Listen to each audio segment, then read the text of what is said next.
Again, the question of to vaccinate or not to vaccinate. Another German lung specialist, Dr. Wolfgang Wodardt, says it's great business for the pharmaceutical industry. Swine flu is not very different from the normal flu. On the contrary, if you look at the number of cases, it's nothing compared to a normal flu outbreak. And speaking about the pharmaceutical industry, it is one of those issues that I think we don't necessarily like to think about. But who stands the most to gain? They're prevented. They're being protected from any lawsuits, and they're being told to manufacture as many drugs as they possibly can. Matter of fact, the manufacture of Tamiflu drugs was so escalated that they couldn't possibly produce enough for everyone to get it. And the expiration date for Tamiflu happens to be 5 years, but the FDA allowed that to extend to 7 years, so that a certain amount of outdated Tamiflu can still be sold and used in this latest condition.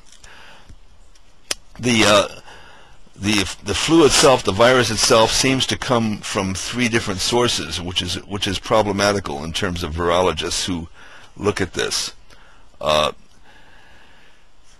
One source is human, another source is animal and pig, and another source is the 1918 flu itself.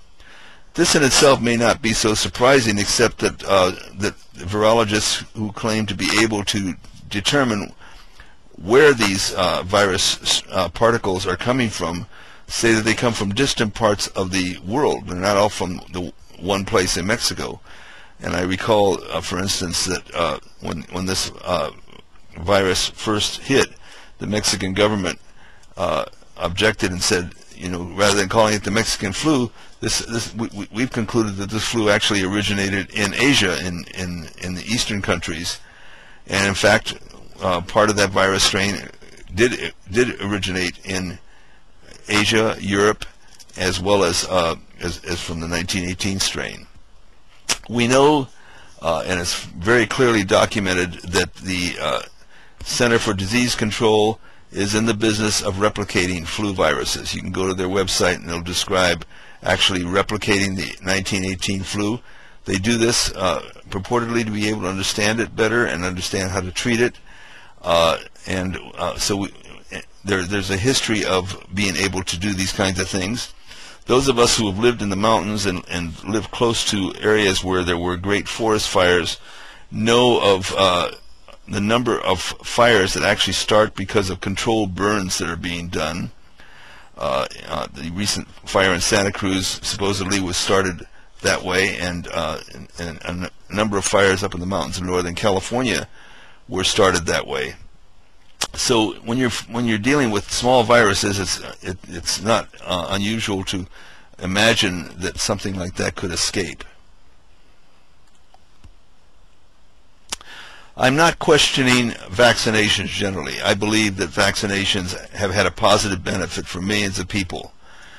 But I am raising the fact that most of what is known about flu shots generally is confusing, inconclusive, and theoretical. And I have yet to find a convincing statistic, a convincing research article that tells me that flu shots, regardless of H1N1, generally can assure us of significant benefit in not catching the flu. So I stand open to be corrected about that, and I hope that if there's some time, any of you have some information, you could send it to me or post that in some way. I would be happy to pass that along. But I've dug pretty deep, and I've yet to find anything that actually substantiates that flu inoculations actually offer any significant benefit in preventing us from catching the flu.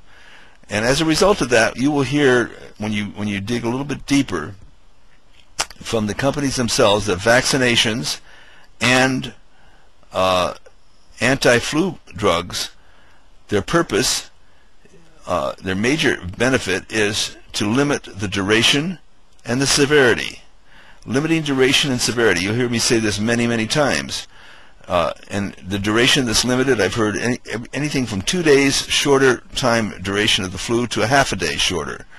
So there's risks involved in being vaccinated, risks involved in taking the drug, and the benefit here is possibly having 2 days or half a day shorter duration of the actual disease. The same thing goes for the vaccine as well.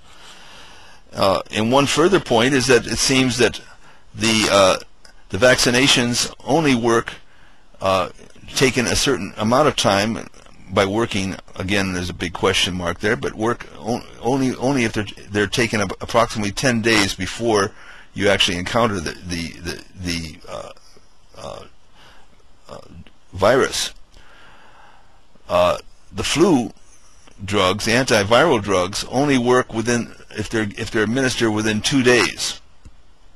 Now, I've been close to people in many levels, communities and family and so forth, and flu is one of the regular visits that happens to most of the people I know once a year for sure.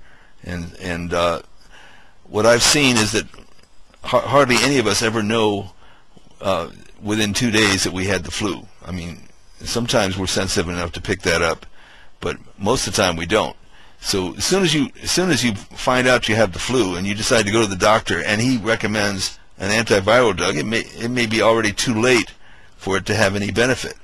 But what I do know, and this is purely anecdotal, from 39 years now working with herbs, is that you can get a tremendous amount of relief from the use of herbs during the flu, and I do feel from experience that it shortens the duration of the flu, and I do feel it lessens the severity, and there's good science and good research that comes from countries that are more enlightened about herbs, such as China, who might be able to actually demonstrate that statistically. As a matter of fact, they do. So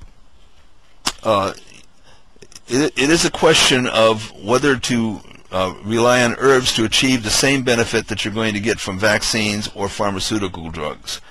Some of you may decide to opt for vaccination and pharmaceutical drugs anyway, and I have to be quite candid with you here. This is a very fluid situation, and I don't think anyone is in a position to advise anybody else as to whether they should be vaccinated or not, or whether to take an anti-flu drug or not. All we can do at this stage is present what we know, and you'll have to decide for yourself.